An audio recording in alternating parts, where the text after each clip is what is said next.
So how do we create a machine learning algorithm? So first, let us look at the traditional approach of solving a certain problem.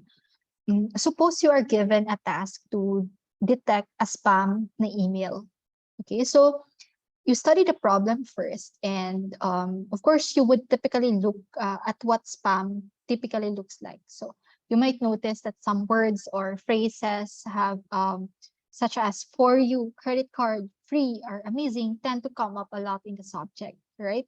So perhaps you would also notice a few other patterns in the sender's name, email's body, and so on. So you would write a detection algorithm for each of the pattern that you have noticed, and your program will be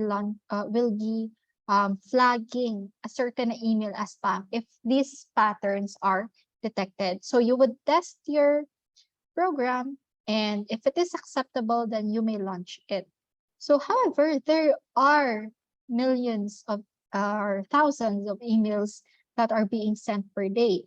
And if you write a rule for each na pattern, then it will be not manageable. It will be too much work for you. So instead, what we can make use of is the machine learning approach. Instead of writing the rules, we will be using data.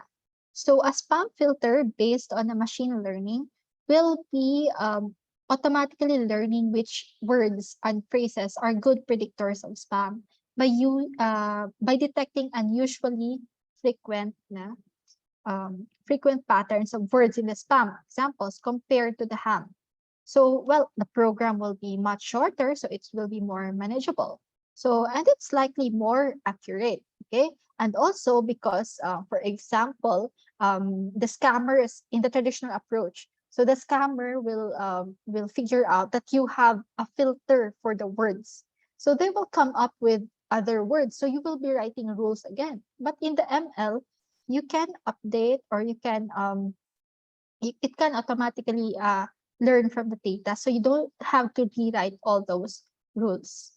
Okay, so anyway, in the machine learning, once we have identified the problem, we will also be identifying what kind of data that we need or be required. And from this data, we can build a machine learning algorithm that will learn from the data that was inputted. So of course, it is important that the results are also accurate. So once it is accurate enough, then we can finally deploy the application.